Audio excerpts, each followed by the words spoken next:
आज खऱ्याने मन अस्वस्थ आहे। व्हिडिओ बनवायची इच्छा नव्हती, पण डोळ्यासमोर वारंवार ह्या चिमुरडीचा चेहरा येत होता आणि विचार पडत होता मनामध्ये की नेमकं चाललंय काय महाराष्ट्रामध्ये। ज्या महाराष्ट्रामध्ये स्त्रीला देवाऱ्यातली देवी मानल्या जातं, ज्या महाराष्ट्रामध्ये स्त्रीकडे वाकड्या नजरेने पाहणाराचा जाग्यावर चौरंग केला जात होता, ज्या महाराष्ट्रामध्ये स्त्रीकडे वाईट नजर टाकणारावर टोकमोक टोकावरून फेकून दिल्या जात होतं, अरे ज्या देशानं एका स्त्रीच्या रक्षणासाठी उभी सोन्याची लंका जाळली, त्याच आज देशामध्ये 3 वर्षाच्या बालिकेवर इतकुस लहान लेकरू होते न त्याला आपलं कोण, वाईट कोण, चांगलं कोण, कोण खायला द्याले, कोण देईन, कोणाकडून खायला घ्यावा, कोणाकडून घेऊ नये, आपण स्त्री आहोत का पुरुष आहेत, या कोणत्याही गोष्टीची कल्पना नाही। अक्षरशः त्या लेकराच्या हातामध्ये खेळणं खेळायला दिलं तर नीट त्याला खेळणं पण धरता येत नाही। अशा लहानशा बाळावर इतके क्रूर अत्याचार, ही मानसिकता महाराष्ट्रामध्ये येतीच कुठून? आणि हे नरभक्षक असे क्रूर विचाराचे हलकट हे लोक महाराष्ट्रामध्ये जन्माला येतातच कसे, हा वर प्रश्न मला पडलेला आहे। कारण की आता सर्वजण म्हणत आहेत की याला फाशी द्या, फाशी द्या। मित्रांनो, याला फाशी दिल्यानं हा प्रश्न मिटणारा नाहीये। माझा न्यायपालिकेला एकच बोलणं आहे, न्यायपालिकेला मी एकच विनंती करतो, निर्णय असा द्या की पुन्हा असा राक्षस या महाराष्ट्राच्या भूमीवर जन्माला आला नाही पाहिजे।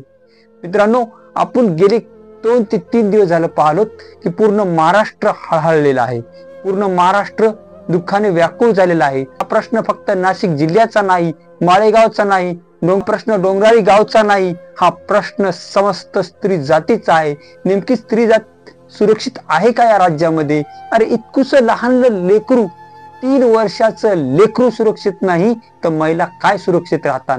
या महाराष्ट्रामध्ये 3 वर्षाच्या लेकरावर अत्याचार होऊन त्याचं चेहरा, त्याचं डोकं दगडाने ठेचल्या जातं।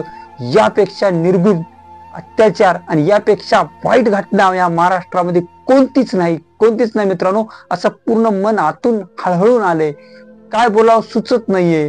पण हा मी ज्या बातम्या पाहतो, ज्या न्यूज पाहतो ना, त्यावर माझं मन असं एक विचलित होऊन गेलेलं आहे की नेमकं चाललंय काय।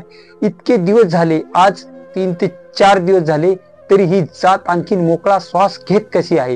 ही जे राक्षस आहे आणखीन हे जीवन जगत कसं आहे? सरकार म्हणते की आम्ही फास्ट ट्रॅकवर ही केस चालवणार आहेत। अरे केस काय चालवायची? डायरेक्टचा एन्काउंटर करा ना। तुम्हाला काय ठेवायचंय, त्याला कशासाठी ठेवायचंय, काय आणखीन तुम्हाला तपास करायचा आहे? माझं म्हणणं आहे मित्रांनो, सर्वजण म्हणतात की त्याला फाशी द्या। मित्रांनो, फाशी देण्याचा अधिकार कोर्टालाही नाहीये। माझ्या मते त्याला फाशी देण्याचा अधिकार कोर्टालाही नाहीये। सरळ त्या राक्षसाला त्या मुलीच्या आईवडिलाच्या स्वाधीन करावं आणि त्या मुलीचे आईवडील ठरवतात की याला कोणती शिक्षा द्यायची। त्याला चौकामध्ये आडवा बांधायचा आहे, त्याला चौकात फुकून द्यायचा आहे की चौकात त्याचे हातपाय कापून त्याला सोडून द्यायचा आहे, हे त्याचे फक्त आईवडील ठरवतील। हे आपला अधिकार नाहीये। आणि या लहानल्या लेकराला आणखीन न्यायच भेटला नाही आणि तुम्ही भावपूर्ण श्रद्धांजली वाहता। जेव्हा हे राक्षस या जगातून त्याचा शेवटचा श्वास घेईल, तेव्हाच ह्या छोट्याशा बाळाला भावपूर्ण श्रद्धांजली दिल्या जाईल। मित्रांनो, श्रद्धांजली तुम्ही का देतात, कशामुळे देतात? त्या बाळाचा आत्मा आणखीनही तडपडत आहे, त्याच्या आवाज तुमच्या कानामध्ये ऐकू येत नाही का? त्याच्या किंकाळी हे तुमच्या कानामध्ये ऐकू येत नाही का तुम्हाला? आणि असं असताना या बाळाला भावपूर्ण श्रद्धांजली द्यायची नाही मित्रांनो, कॅन्डल मार्च काढायचा नाही मित्रांनो। हा नराधम लवकरात लवकर या जगातून त्याने शेवटचा श्वास घेतला पाहिजे। बाळाला ज्या परिस्थितीने त्याने हाल हाल करून मारलं, त्याच परिस्थितीमध्ये यालाही हाल हाल करून मारायचं, म्हणजे जेणेकरून अशा क्रूर वृत्तीचे माणसं परत या महाराष्ट्राच्या भूमीवर जन्माला आली नाही पाहिजे। मित्रांनो, एवढंच बोलत मित्रांनो, आणि बघूया आता कोर्टाचा काय निकाल येते।